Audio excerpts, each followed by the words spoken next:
dynamic effort method was popularized by Westside Barbell, although it's been used for much longer. For example, Fred Hatfield back in the 70s and 80s was using a training method called compensatory acceleration training.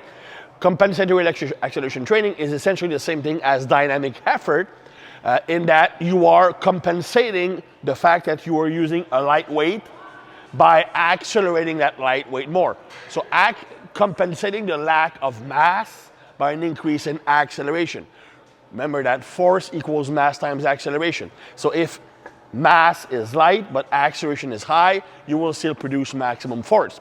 Now, when you think about Westside Barbell, you will think about chains and bends added for resistance. That is not needed for dynamic effort work. It's probably even not optimal for people other than powerlifters competing in equipped sport. Here's the reason. When you are lifting in powerlifting with a bench shirt and a squat suit, it reverses the strength curve, okay? Normally, when you do bench press, when you do a squat, the full range, the bottom position is weaker than the top range. You can do a lot more in just a half bench or a half squat than a full squat or full bench, right? Because you are weaker here, you're stronger here. Now, when you're putting a bench shirt on, it reverses that. The bench shirt at the bottom basically slingshot the weight up. So the first half of the range of motion is easier because the shirt does a lot of the work. But around here, or here on squat, the squat suit or the bench shirt stops helping you. So now you are finishing the movement by yourself. So the movement becomes easy at the bottom, hard at the top. And that's what chains and bends are doing. Chains are making the movement harder at the top. So that mimics what happens in equipped powerlifting. But if you're an athlete, if you are just someone who wants to get stronger and not compete in equipped powerlifting, you want to lift with a strength curve closer to what you will face in your sport, which means that you want to be harder at the bottom and easier at the top. So you don't have to use chains or bands when you're doing dynamic effort work. Especially I've seen those on videos. I'm doing dynamic effort work. They have chains and bands, and the bar is moving like at that speed. That's not speed work. To me, that's not speed. That's not explosive. Explosive is an act of violence against the weight. It needs to move super fast. And the fact is that very few people are actually capable of moving a dead weight fast, even less so if they add weight in form of bands or chains, which changes the dynamic of the movement. Now, dynamic effort, you have different ways of doing it, okay? You can do the traditional Westside Barbell. We're going to use 50 to 60% on the bar.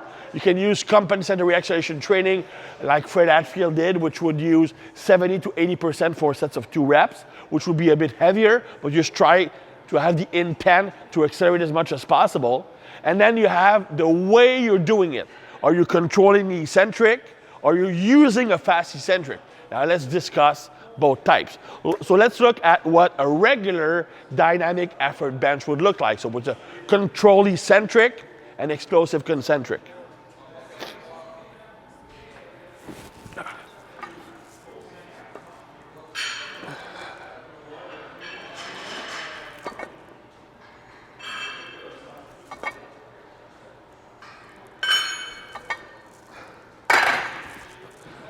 So that would be your traditional dynamic effort work. Again, that's super light. But again, when you do dynamic effort work, it's probably better to go too light than too heavy. Remember, strength gains is velocity specific. The neurological recruitment pattern between a fast action and a slow strength action are not the same. When you're doing a slower, like heavier movement, it's a single phase movement.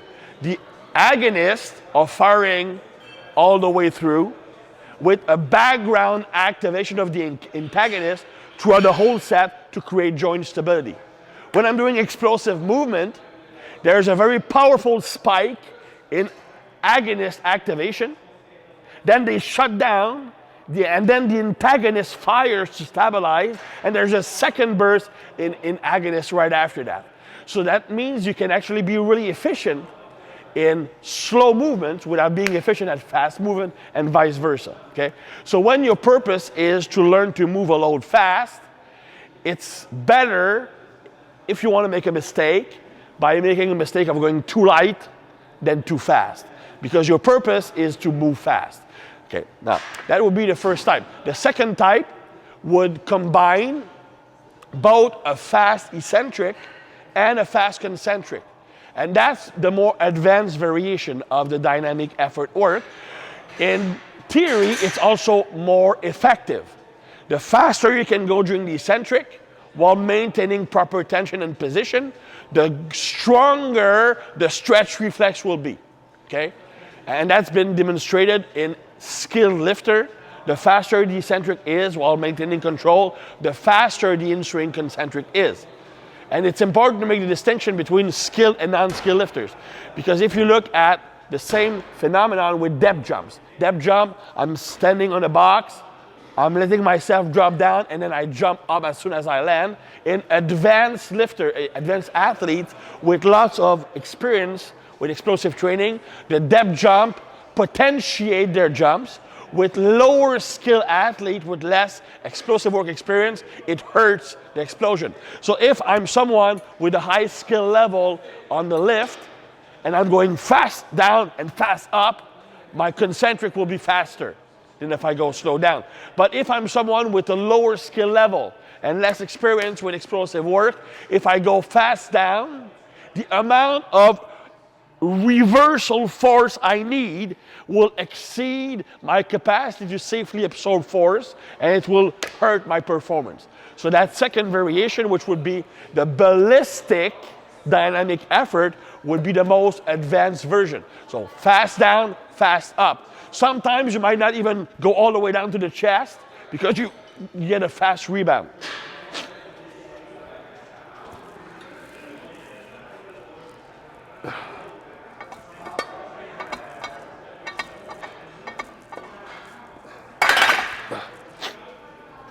So from an athletic perspective, that's a more complete movement because it teaches force absorption, reversal, which happens when you're sprinting and changing direction, okay?